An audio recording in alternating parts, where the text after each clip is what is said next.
कृष्णा।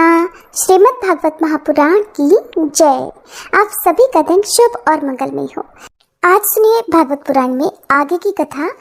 मैत्रेय जी कहते हैं, हे विदुर जी, इस प्रकार जब कर्दम जी ने मनु जी के संपूर्ण गुणों और कर्मों की श्रेष्ठता का वर्णन किया, तब उन्होंने उन निवृत्ति परायण मुनि से कुछ सकुचाकर कहा, हे मुने, वेद मूर्ति भगवान ब्रह्मा जी ने अपने वेदमय विग्रह की रक्षा करने के लिए तप, विद्या और योग से संपन्न तथा विश्व में अनासक्त आप ब्राह्मणों को अपने मुख से प्रकट किया है, और फिर उन सहस्त्र चरणों वाले विराट पुरुष ने आप लोगों की रक्षा के लिए ही अपनी सहस्त्र भुजाओं से हम क्षत्रियों को उत्पन्न किया है। इसी प्रकार ब्राह्मण उनके हृदय और क्षत्रिय शरीर कहलाते हैं। अतः एक ही शरीर से संबंध होने के कारण अपनी अपनी और एक दूसरे की रक्षा करने वाले उन ब्राह्मण और क्षत्रियों की वास्तव में श्री हरि ही रक्षा करते हैं, जो समस्त कार्य कारण रूप होकर भी वास्तव में निर्विकार है। आपके दर्शन मात्र से ही मेरे सारे संदेह दूर हो गए, क्योंकि आपने मेरी प्रशंसा के मिस से स्वयं ही प्रजा पालन की इच्छा वाले राजा के धर्मों का बड़े प्रेम से निरूपण किया है। आपका दर्शन अजितेंद्रिय पुरुषों को बहुत दुर्लभ है। मेरा बड़ा भाग्य है जो मुझे आपका दर्शन हुआ और मैं आपके चरणों की मंगलमयी रज अपने सिर पर चढ़ा सका। मेरे भाग्योदय से ही आपने मुझे राजधर्मों की शिक्षा देकर मुझ पर महान अनुग्रह किया है, और मैंने भी शुभ प्रारब्ध का उदय होने से ही आपकी पवित्र वाणी कान खोलकर सुनी है। हे मुने, इस कन्या के स्नेहवश मेरा चित्त बहुत चिंताग्रस्त होता जा रहा है, अतः मुझ दीन की यह प्रार्थना आप कृपा पूर्वक सुनिए। ये मेरी कन्या, जो प्रेव्रत और उत्तान पाद की बहन है, अवस्था, शील और गुण आदि में अपने योग्य पति को पाने की इच्छा रखती है। जब से इसने नारद जी के मुख से आपके शील, विद्या, रूप, आयु और गुणों का वर्णन सुना है, तभी से ये आपको अपना पति बनाने का निश्चय कर चुकी है।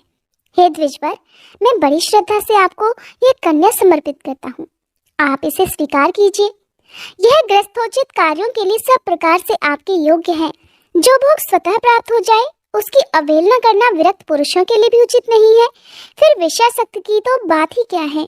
जो पुरुष स्वयं प्राप्त किए हुए भोग का निरादर कर और फिर किसी कृपण के आगे हाथ फैलाता है, उसका बहुत फैला हुआ यश भी नष्ट हो जाता है और दूसरों के तिरस्कार से मान भंग भी होता है। हे विद्वान, मैंने सुना है आप विवाह करने के लिए उद्धत है। आपका ब्रह्मचर्य एक सीमा तक है। आप नैष्ठिक ब्रह्मचारी तो है नहीं, इसलिए अब आप इस कन्या को स्वीकार कीजिए। मैं इसे आपको समर्पित करता हूँ। तब श्री कर्दम मुनि कहने लगे, ठीक है, मैं विवाह करना चाहता हूँ और आपकी कन्या का भी अभी किसी के साथ वाग्दान नहीं हुआ है, इसलिए हम दोनों का सर्वश्रेष्ठ ब्राह्म विधि से विवाह होना उचित ही होगा। हे राजन, वेदोक्त विवाह विधि में प्रसिद्ध जो गर्भभ्रामिते इत्यादि मंत्रों में बताया हुआ काम अर्थात संतानोत्पादन रूप मनोरथ है, वह आपकी इस कन्या के साथ हमारा संबंध होने से सफल हो जाएगा। भला जो अपनी अंग कांति से आभूषणों आदि की शोभा को भी तिरस्कृत कर रही हो, आपकी उस कन्या का कौन आदर नहीं करना चाहेगा। एक बार ये अपने महल की छत पर गेंद खेल रही थी। गेंद के पीछे इधर उधर दौड़ने के कारण इसके नेत्र चंचल हो रहे थे और पैरों की पायजेब मधुर झनकार कर रही थी। उस समय से देखकर विश्वावसु गंधर्व मोहवश अचेत होकर अपने विमान से गिर पड़ा था। वही इस समय यहाँ आकर स्वयं प्रार्थना कर रही है। ऐसी अवस्था में कौन समझदार पुरुष इसे स्वीकार नहीं करना चाहेगा। ये तो साक्षात आप महाराज श्री स्वयंभू मनु की दुलारी कन्या और उत्तान पाद की प्यारी बहन है, और यह रमणियों में रत्न के समान है। जिन लोगों ने कभी श्री लक्ष्मी जी के चरणों की उपासना नहीं की है, उन्हें तो इसका दर्शन भी नहीं हो सकता। अतः मैं आपकी इस साध्वी कन्या को अवश्य स्वीकार करूंगा, किंतु एक शर्त के साथ। जब तक इसके संतान नहीं हो जाएगी तब तक मैं गृहस्थ धर्मानुसार इसके साथ रहूंगा।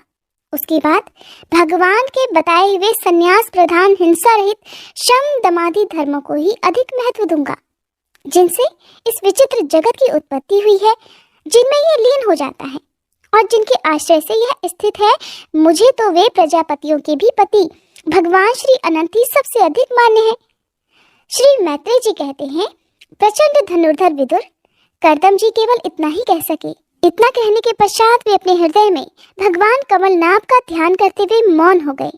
उस समय उनके मंद हास्य युक्त मुख कमल को देखकर देवहूति का चित्त लुभा गया। मनु जी ने देखा कि इस संबंध में महारानी शत्रुपा और राजकुमारी की स्पष्ट अनुमति है। तब उन्होंने अनेक गुणों से संपन्न करदम जी को उन्हीं के समान गुणवती कन्या का प्रसन्नता पूर्वक दान कर दिया। महारानी शत्रुपा ने भी बेटी और दामाद को बड़े प्रेम पूर्वक बहुत से बहुमूल्य वस्त्र, आभूषण और गृहस्थोचित पात्र आदि उपहार में दिए। इस प्रकार सुयोग्य वर को अपनी कन्या देकर महाराज मनु निश्चिंत हो गए। विदाई के समय उसका वियोग न सह पाने के कारण उन्होंने उत्कंठावश विवल चित्त होकर उसे अपने सीने से लगा लिया और बेटी बेटी कहकर रोने लगे। उनकी आंखों से आंसुओं की झड़ी लग गई और उनसे उन्होंने देवहूति के सर के सारे बाल भिगो दिए। फिर वे मुनिवर करदम से पूछकर उनकी आज्ञा लेकर रानी के सहित रथ पर सवार हुए और अपने सेवकों सहित ऋषिकुल सेवित सरस्वती नदी के दोनों तीरों पर मुनियों के आश्रमों की शोभा देखते हुए अपनी राजधानी में चले आए। जब ब्रह्मवर्त की प्रजा को ये समाचार मिला कि उनके स्वामी आ रहे हैं, तब वह अत्यंत आनंदित होकर स्तुति, गीत और गाजे बाजे के साथ अगवानी करने के लिए ब्रह्मावर्त की राजधानी से बाहर आई। सभी प्रकार की संपदाओं से युक्त बहिष्मती नगरी मनु जी की राजधानी थी, जहाँ पृथ्वी को रसातल से ले आने के पश्चात शरीर कंपाते समय श्री वराह भगवान के रोम झड़कर गिरे हुए थे। वे रोम ही निरंतर हरे भरे रहने वाले कुश और कास बने, जिनके द्वारा मुनियों ने यज्ञ में विघ्न डालने वाले दैत्यों का तिरस्कार करके भगवान यज्ञ पुरुष की यज्ञ द्वारा आराधना की है।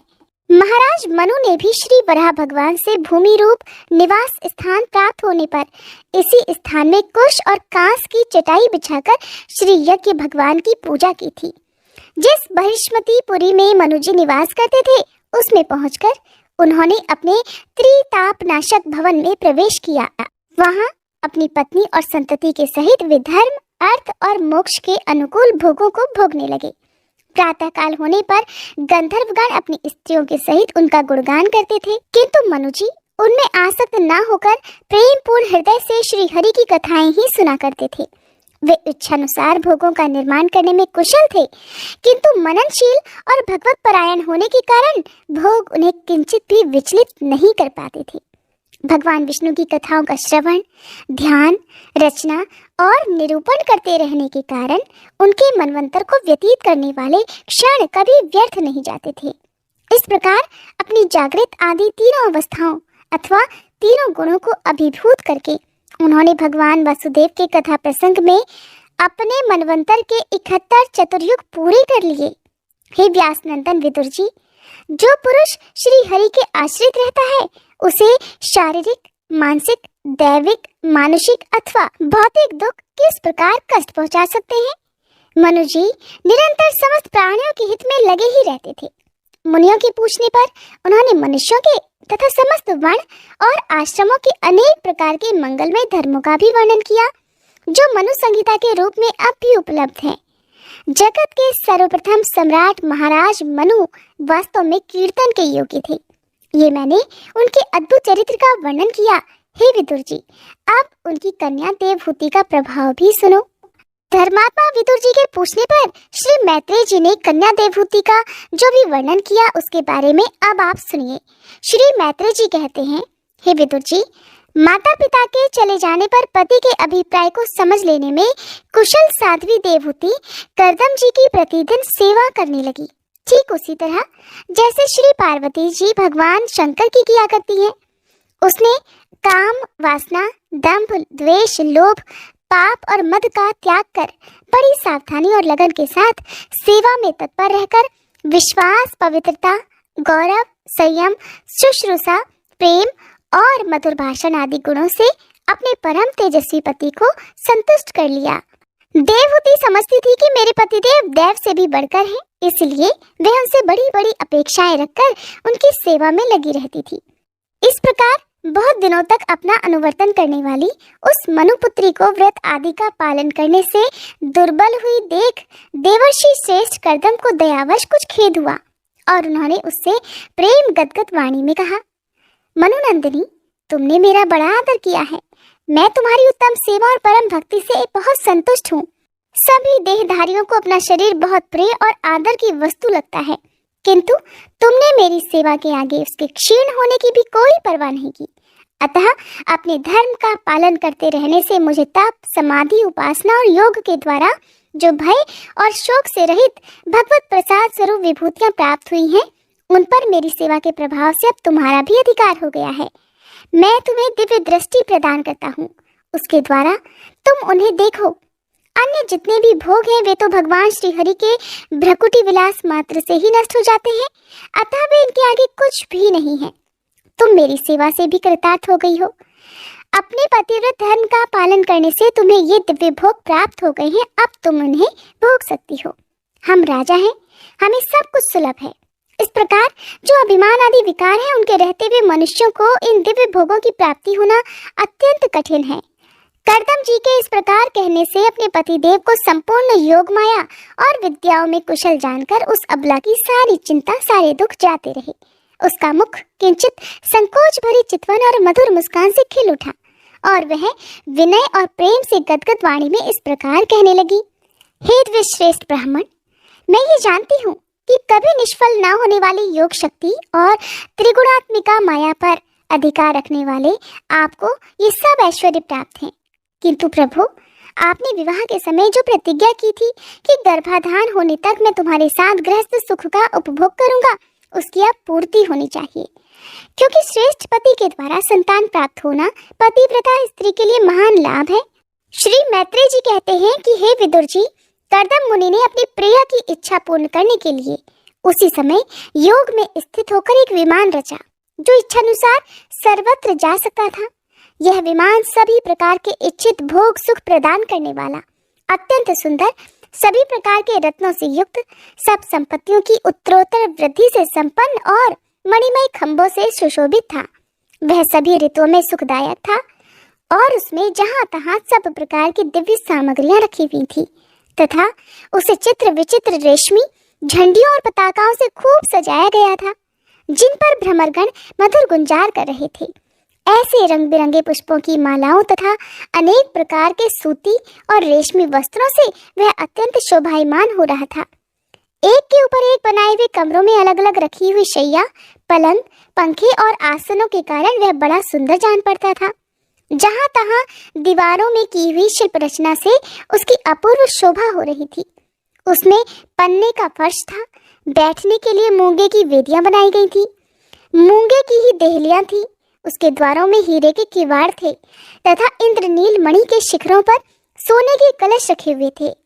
उसकी हीरे की दीवारों में बढ़िया लाल जड़े हुए थे, जो ऐसे जान पड़ते थे मानो वे विमान की आंखें हो, तथा उसे रंग बिरंगे चंदोवे और बहुमूल्य सुनहरी बंदरवारों से सजाया गया था। उस विमान में जहाँ तहाँ कृत्रिम हंस और कबूतर आदि पक्षी बनाए गए थे, जो बिल्कुल सजीव से मालूम पड़ते थे। उन्हें अपना सजाते समझकर बहुत से हंस और कबूतर उनके पास बैठ बैठकर अपनी बोली बोलते थे। उसमें सुविधानुसार क्रीड़ा स्थली, शयन गृह, बैठक आंगन और चौक आदि बनाए गए थे, जिसके कारण वह विमान स्वयं करदम जी को भी विस्मित सा कर रहा था। ऐसे सुंदर घर को भी जब देवहूति ने बहुत प्रसन्न मन से नहीं देखा, तब सबके आंतरिक भाव को परख लेने वाले करदम जी ने स्वयं ही कहा, हे भीरू, तुम इस बिंदु सरोवर में स्नान करके विमान पर चढ़ाओ। ये भगवान विष्णु का रचा हुआ तीर्थ मनुष्यों को सभी कामनाओं को प्राप्ति कराने वाला है। कमल लोचना देवहूति ने अपने पति की बात मानकर सरस्वती के पवित्र जल से भरे हुए उस सरोवर में प्रवेश किया। उस समय वह बड़ी मैली कुचैली साड़ी पहने हुए थी। उसके सिर के बाल चिपक जाने से उनमें लटें पड़ गई थी, शरीर में मैल जम गया था। सरोवर में गोता लगाने पर उसके भीतर एक महल में उसने 1000 कन्याएं देखी। वे सभी किशोर अवस्था की थी और उनके शरीरों से कमल की सी गंध आ रही थी। देवहूति को देखते ही देखते वे सब स्त्रियां सहसा खड़ी हो गई और हाथ जोड़कर कहने लगी, हम आपकी दासियां हैं, हमें आज्ञा दीजिए, आपकी क्या सेवा करें। हे विदुर जी, तब स्वामिन को सम्मान देने वाली उन रमणियों ने बहुमूल्य मसालों तथा गंध आदि से मिश्रित जल के द्वारा मनस्विनी देवहूति को स्नान कराया तथा उसे तो नवीन और निर्मल वस्त्र पहनने को दिए, और इसके पश्चात उन्होंने देवहूति का बहुमूल्य वस्त्रों और आभूषणों से श्रृंगार किया अब देवहूति ने दर्पण में अपना प्रतिबिंब देखा, तब उसे पता चला कि वह भांति भांति के सुगंधित फूलों के हारों से विभूषित है, स्वच्छ वस्त्र धारण किए हुए है। उसका शरीर भी निर्मल और कांतिमान हो गया है तथा उन कन्याओं ने बड़े ही आदर पूर्वक उसका मांगलिक श्रृंगार किया है। उसे सिर से स्नान कराया गया है। स्नान करने के पश्चात अंग अंग में सभी प्रकार के आभूषण सजाए गए हैं। उसके गले में हार हुमेल, हाथों में कंगन और पैरों में छमछमाते हुए सोने के पायजेब सुशोभित हैं। कमर में पड़ी हुई सोने के रत्न जटित करधनी से, बहुमूल्य मणियों के हार से और अंग अंग में लगे हुए कुमकुम आदि मंगल द्रव्यों से उसकी अपूर्व शोभा हो रही है। हे विदुर जी, जब देवहूति ने अपने प्रिय पति देव का स्मरण किया, तब अपने को सहेलियों के सहित वहीं पर पाया जहाँ प्रजापति कर्दम जी विराजमान थे। उस समय अपने को सहस्त्रों स्त्रियों के सहित अपने प्राणनाथ के सामने देखकर उसे इनके योग का प्रभाव समझकर देवहूति को बड़ा विस्मय हुआ। शत्रु विजयी विदुर जी, जब कर्दम जी ने देखा कि देवहूति का शरीर स्नान करने से अत्यंत निर्मल हो गया है और विवाह काल से पूर्व उसका रूप जैसा था, उसी रूप को पाकर वह अपूर्व शोभा से संपन्न हो गई है। उसका सुंदर वक्ष स्थल चोली से ढका हुआ है। हजारों विद्याधारियां उसकी सेवा में लगी हुई हैं तथा उसके शरीर पर बढ़िया बढ़िया वस्त्र शोभा पा रहे हैं। तब उन्होंने बड़े प्रेम से उसे विमान पर चढ़ा लिया। उस समय अपनी प्रिया के प्रति अनुरक्त होने पर भी कर्दम जी की महिमा कम नहीं हुई। विद्याधरियां उनके शरीर की सेवा कर रही थी। खिले हुए कुमुद के फूलों से श्रृंगार करके अत्यंत सुंदर बने हुए विमान पर वे इस प्रकार शोभा पा रहे थे मानो आकाश में तारागण से घिरे हुए चंद्रदेव विराजमान हो। उस विमान पर निवास कर उन्होंने दीर्घ काल तक कुबेर जी के समान मेरु पर्वत की घाटियों में विहार किया। ये घाटियां 8 लोकपालों की विहार भूमि है। इसमें कामदेव को बढ़ाने वाली शीतल मंद सुगंध वायु चलकर इनकी कमनीय शोभा का विस्तार करती है तथा श्री गंगा जी के स्वर्गलोक से गिरने की मंगलमय ध्वनि निरंतर गूंजा करती है। उस समय भी दिव्य विद्याधरियों का समुदाय उनकी सेवा में ही उपस्थित था और सिद्धगण वंदना किया करते थे। इस प्रकार प्राण प्रिया देवहूति के साथ उन्होंने वैश्रंभक, सुरसन, नंदन, पुष्पभद्र और चैत्ररथ आदि अनेक देवोद्यानों तथा मानस सरोवर में अनुराग पूर्वक विहार किया। उस कांतिमान और इच्छा के अनुसार चलने वाले श्रेष्ठ विमान पर बैठकर वायु के समान सभी लोकों में विचरते हुए कर्दम जी विमान विहारी देवताओं से भी आगे बढ़ गए। हे विदुर जी, जिन्होंने भगवान के भव भयहारी पवित्र पाद पद्मों का आश्रय लिया है, उन धीर पुरुषों के लिए कौन सी वस्तु या शक्ति दुर्लभ है। इस प्रकार महायोगी कर्दम जी ये सारा भूमंडल जो द्वीप वर्ष आदि की विचित्र रचना के कारण बड़ा आश्चर्यमय प्रतीत होता है, अपनी प्रिया को दिखाकर अपने आश्रम को लौट आए। फिर उन्होंने अपने को 9 रूपों में विभक्त कर रति सुख के लिए अत्यंत उत्सुक मनुकुमारी देवहूति को आनंदित करते हुए उसके साथ बहुत वर्षों तक विहार किया, किंतु उनका इतना लंबा समय एक मुहूर्त के समान बीत गया। उस विमान में रति सुख को बढ़ाने वाली बड़ी सुंदर शैया का आश्रय लेकर अपने परम रूपवान प्रीतम के साथ रहती हुई देवहूति को इतना काल कुछ भी नहीं जान पड़ा। इस प्रकार उस कामासक्त दंपति को अपने योग बल से सैकड़ों वर्षों तक विहार करते हुए भी वह काल बहुत थोड़े समय के समान निकल गया। आत्मज्ञानी कर्दम जी सभी प्रकार के संकल्पों को जानते थे, अतः देवहूति को संतान प्राप्ति के लिए उत्सुक देख भगवान के आदेश को स्मरण कर उन्होंने अपने स्वरूप के 9 विभाग किए। तब देवहूति के एक ही साथ 9 कन्याएं पैदा हुई।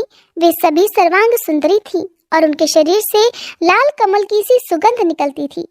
इसी समय शुद्ध स्वभाव वाली सती देवहूति ने देखा कि पूर्व प्रतिज्ञा के अनुसार उसके पतिदेव संन्यास आश्रम ग्रहण करके वन को जाना चाहते हैं। तब उसने अपने आंसुओं को रोककर ऊपर से मुस्कुराते हुए व्याकुल और संतप्त हृदय से धीरे धीरे अति मधुर वाणी में कहा।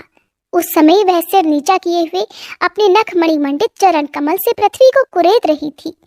देवहूति ने कहा, हे भगवान, आपने जो कुछ प्रतिज्ञा की थी वो तो सब पूर्णतः निभा दी।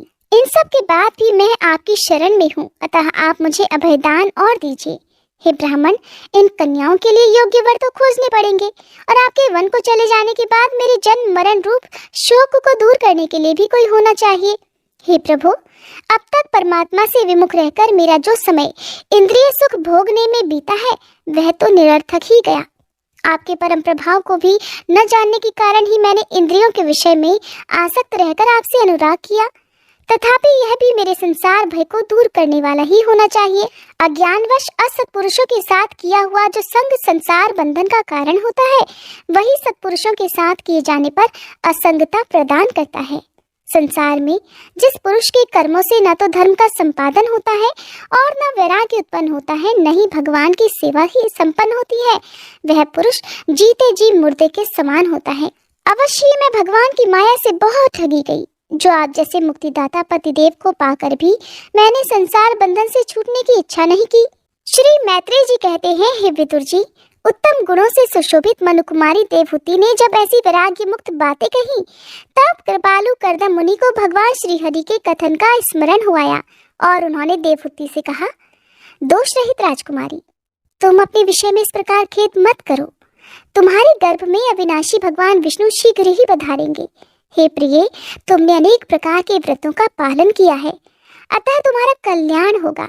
अब तुम संयम, नियम, तप और दान आदि करती हुई श्रद्धा पूर्वक भगवान का भजन करो। इस प्रकार आराधना करने पर श्री हरि तुम्हारे गर्भ से अवतीर्ण होकर मेरा यश बढ़ाएंगे और ब्रह्म ज्ञान का उपदेश करके तुम्हारे हृदय की अहंकारमयी ग्रंथि का छेदन करेंगे। श्री मैत्रेय जी कहते हैं, विदुर जी, प्रजापति कर्दम के आदेश में गौरव बुद्धि होने से देवहूति ने उस पर पूर्ण विश्वास किया और वह निर्विकार जगत गुरु भगवान श्री पुरुषोत्तम की आराधना करने लगी। इस प्रकार बहुत समय बीत जाने पर भगवान मधुसूदन कर्दम जी के वीर का आश्रय लेकर उसके गर्भ से इस प्रकार प्रकट हुए जैसे काष्ठ में से अग्नि। उस समय आकाश में मेघ जल बरसाते हुए गरज गरज कर बाजे बजाने लगे, गंधर्वगण गान करने लगे और अप्सराएं आनंदित होकर नाचने लगी। आकाश से देवताओं के बरसाए हुए दिव्य पुष्पों की वर्षा होने लगी। सभी दिशाओं में आनंद छा गया। जलाशयों का जल निर्मल हो गया और सभी जीवों के मन प्रसन्न हो गए। इसी समय सरस्वती नदी से घिरे हुए कर्दम जी के उस आश्रम में मरीचि आदि मुनियों के सहित श्री ब्रह्मा जी आए। शत्रुदमन विदुर जी, स्वतः सिद्ध ज्ञान से संपन्न अजन्मा ब्रह्मा जी को ये मालूम हो गया था कि साक्षात पर ब्रह्म भगवान विष्णु सांख्य शास्त्र का उपदेश करने के लिए अपने विशुद्ध सत्वमय अंश से अवतीर्ण हुए हैं। अतः भगवान जिस कार्य को करना चाहते थे उसका उन्होंने विशुद्ध मन से अनुमोदन और आदर किया और अपनी संपूर्ण इंद्रियों से प्रसन्नता प्रकट करते हुए कर्दम जी से इस प्रकार कहने लगे, हे प्रिय कर्दम, तुम दूसरों को मान देने वाले हो। तुमने मेरा सम्मान करते हुए जो मेरी आज्ञा का पालन किया है, इससे तुम्हारे द्वारा निष्कपट भाव से मेरी पूजा संपन्न हुई है। पुत्रों को अपने पिताजी की सबसे बड़ी सेवा यही करनी चाहिए कि जो आज्ञा, ऐसा कहकर आदर पूर्वक उनके आदेश को स्वीकार करें। बेटा, तुम सभ्य हो। तुम्हारी ये सुंदरी कन्याएं अपने वंशों द्वारा इस सृष्टि को अनेक प्रकार से बढ़ाएंगी। अब तुम इन मरीचि आदि मुनिवरों को इनके स्वभाव और रुचि के अनुसार अपनी कन्याएं समर्पित करो और संसार में अपना सुयश फैलाओ। हे मुने, मैं जानता हूँ जो संपूर्ण प्राणियों की निधि है, उनके अभीष्ट मनोरथ पूर्ण करने वाले हैं, वे आदि पुरुष श्री नारायण ही अपनी योग माया से कपिल के रूप में अवतीर्ण हुए हैं। फिर देवहूति से कहने लगे, राजकुमारी, सुनहरे बाल, कमल जैसे विशाल नेत्र और कमलांकित चरण कमलों वाले शिशु के रूप में कैटभासुर को मारने वाले साक्षात श्री हरि ने ही ज्ञान विज्ञान द्वारा कर्मों की वासनाओं का मूलोच्छेदन करने के लिए तुम्हारे गर्भ में प्रवेश किया है। ये अविद्या जनित मोह की ग्रंथियों को काटकर पृथ्वी में स्वच्छंद विचरेंगे। ये सिद्ध गणों के स्वामी और सांख्याचार्यों के भी माननीय होंगे। लोक में तुम्हारी कीर्ति का विस्तार करेंगे और कपिल नाम से विख्यात होंगे। श्री मैत्रेय जी कहते हैं, हे विदुर जी, जगत की सृष्टि करने वाले श्री ब्रह्मा जी उन दोनों को इस प्रकार आश्वासन देकर नारद जी और सनकादि को अपने साथ लेकर हंस पर चढ़कर ब्रह्मलोक को चले गए। ब्रह्मा जी के चले जाने पर कर्दम जी ने उनकी आज्ञा अनुसार मरीचि आदि प्रजापतियों के साथ अपनी कन्याओं का विधि पूर्वक विवाह कर दिया। उन्होंने अपनी कला नाम की कन्या मरीचि को, अनुसुईया अत्रि को, श्रद्धा अंगिरा को और हविर्भू पुलत्स्य को अर्पित की पुलह को उनके अनुरूप गति नाम की कन्या दी, क्रतु के साथ परम साध्वी क्रिया का विवाह किया, भृगु जी को ख्याति और वशिष्ठ जी को अरुंधति समर्पित की। अथर्वा ऋषि को शांति नाम की कन्या दी, जिससे यज्ञ कर्म का विस्तार किया जाता है। कर्दम जी ने देखा कि उनके यहाँ साक्षात देवाधिदेव श्री हरि ने ही अवतार लिया है।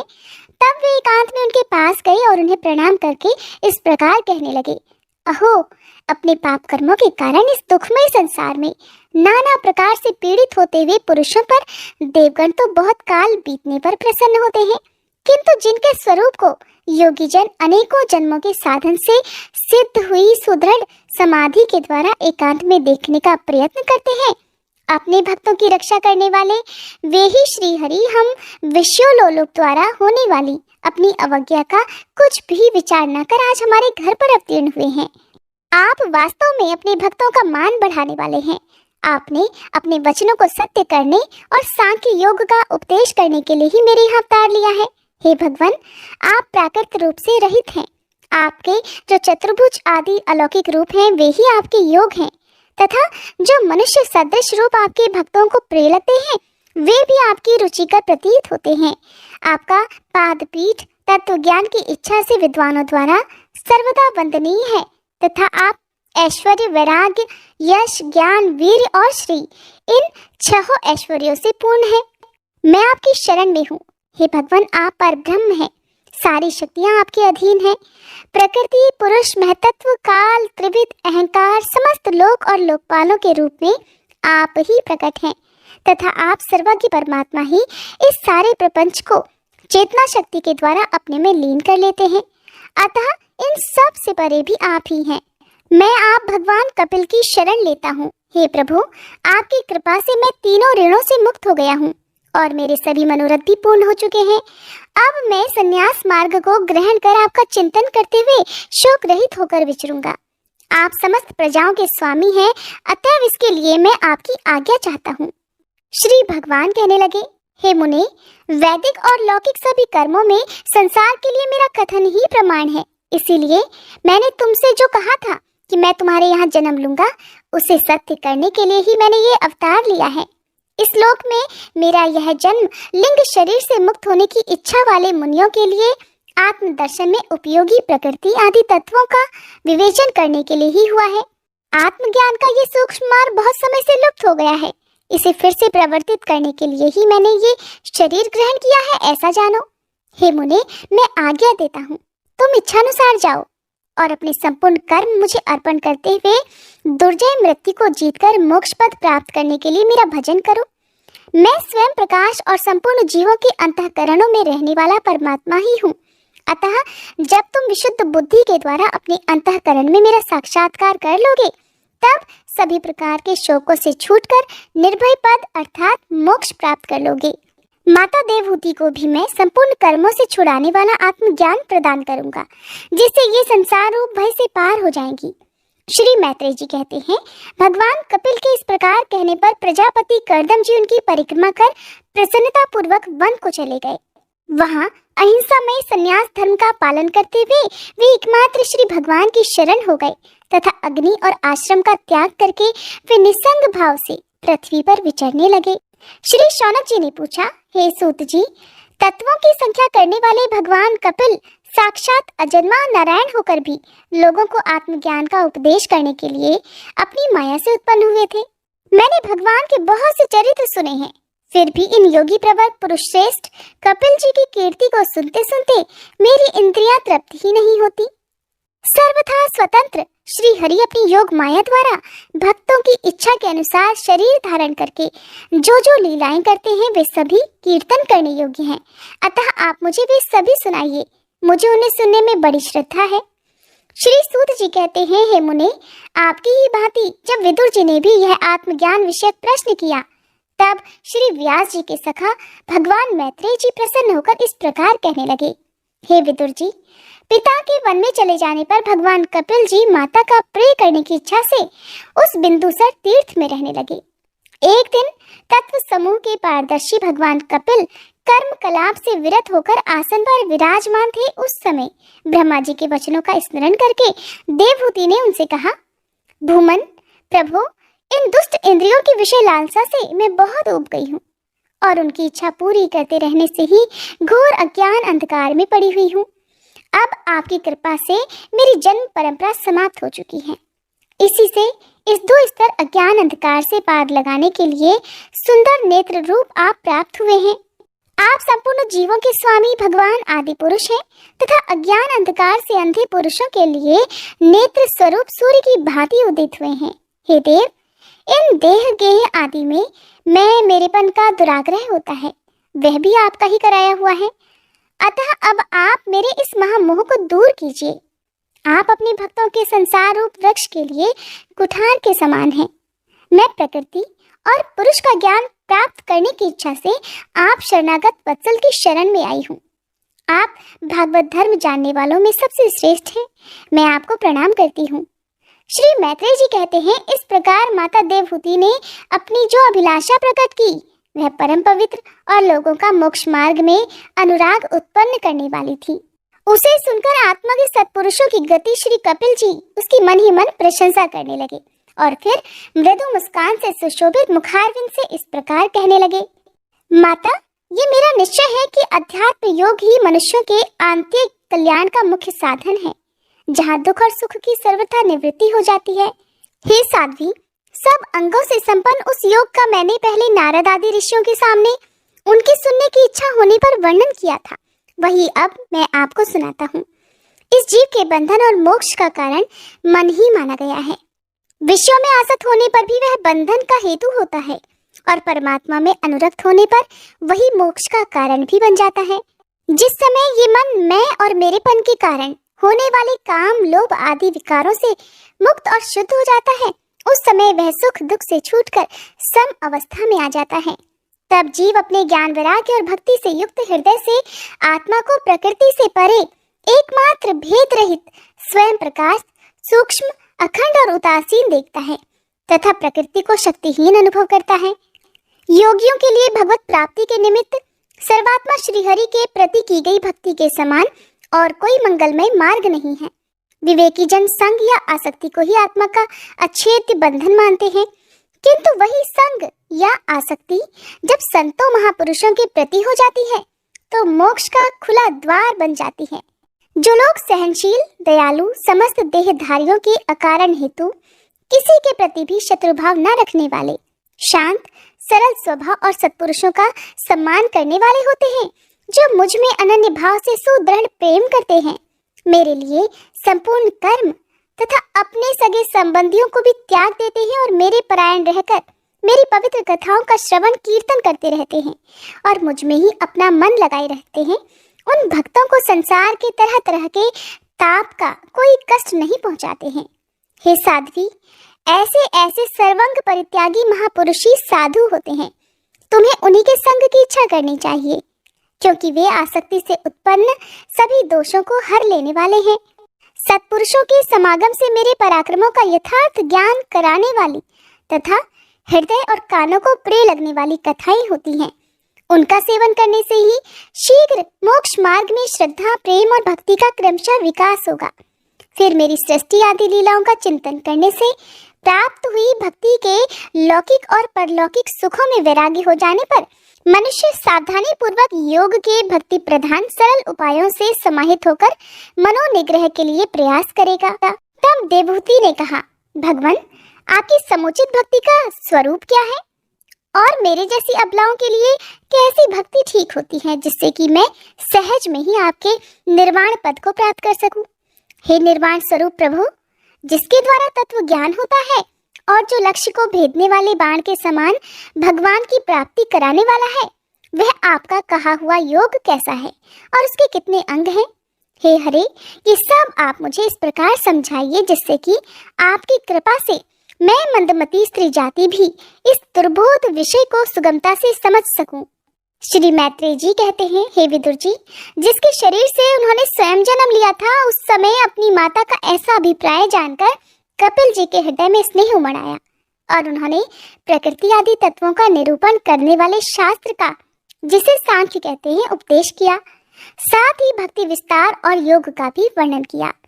कपिल जी कहने लगे, हे माते, जिसका मन एकमात्र भगवान में ही लग गया है, ऐसे मनुष्य की वेद विहित कर्मों में लगी हुई तथा विषयों का ज्ञान कराने वाली कर्मेंद्री और ज्ञानेंद्री दोनों प्रकार की इंद्रियों की जो सत्व मूर्ति श्री हरि के प्रति स्वभाव की प्रवृत्ति है, वही भगवान की अहेतु की भक्ति है।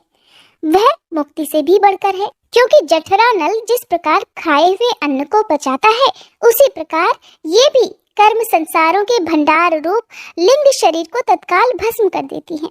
मेरी चरण सेवा में प्रीति रखने वाले और मेरी ही प्रसन्नता के लिए समस्त कार्य करने वाले कितने ही बड़भागी भक्त, जो एक दूसरे से मिलकर प्रेम पूर्वक मेरे ही पराक्रमों की चर्चा किया करते हैं, मेरे साथ एकाकी भाव की भी इच्छा नहीं करते। वे साधुजन अरुण नयन और मनोहर मुखारविंद से युक्त मेरे परम सुंदर और वरदायक दिव्य रूपों की झांकी करते हैं और उनके साथ सप्रेम संभाषण भी करते हैं, जिसके लिए बड़े बड़े तपस्वी भी लालयित रहते हैं। हे माँ, दर्शनी अंग प्रत्यंग उदार हास विलास मनोहर चितवन और सुमधुर वाणी से युक्त मेरे उन रूपों की माधुरी में उनका मन और इंद्रियां फंस जाती हैं। ऐसी मेरी भक्ति ना चाहने पर भी उन्हें परम पद की प्राप्ति करा देती है। अविद्या की निवृत्ति हो जाने पर यद्यपि वे मुझे मायापति के सत्यादि लोकों की भोग संपत्ति भक्ति की प्रवृत्ति के पश्चात स्वयं प्राप्त होने वाली अष्ट सिद्धि अथवा वैकुंठ लोक के भगवदीय ऐश्वर्य की इच्छा भी नहीं करते, तथापि मेरे धाम में पहुंचने पर उन्हें ये सब विभूतियां स्वतः ही प्राप्त हो जाती हैं। हे माता, जो लोग इस लोक और परलोक और इन दोनों लोकों में साथ जाने वाले वासनामय लिंग देह को तथा शरीर से संबंध रखने वाले जो धन पशु और ग्रह आदि पदार्थ हैं, उन सभी को और अन्याय संग्रह को छोड़कर अनन्य भक्ति से सब प्रकार मेरा ही भजन करते हैं, उन्हें मैं मृत्यु रूप संसार सागर से पार करा देता हूँ। मैं साक्षात भगवान हूँ, प्रकृति और पुरुष का भी प्रभु हूँ तथा समस्त प्राणियों का आत्मा हूँ। मेरे सिवा और किसी का आश्रय लेने से मृत्यु रूप महाभय से छुटकारा नहीं मिल सकता। मेरे भय से ये वायु चलती है, मेरे भय से सूर्य तपता है, मेरे भय से इंद्र वर्षा करता और अग्नि जलाती है तथा मेरे ही भय से मृत्यु अपने कार्य में प्रवृत्त होता है। योगी जन ज्ञान वैराग्य युक्त भक्ति योग के द्वारा शांति प्राप्त करने के लिए मेरे निर्भय चरण कमलों का आश्रय लेते हैं। संसार में मनुष्य के लिए सबसे बड़ी कल्याण प्राप्ति यही है कि उसका चित्त तीव्र भक्ति योग के द्वारा मुझ में लगकर स्थिर हो जाए। हरे कृष्णा। आज के अध्याय में बस इतना ही। इसके आगे का वृतांत जानने के लिए आप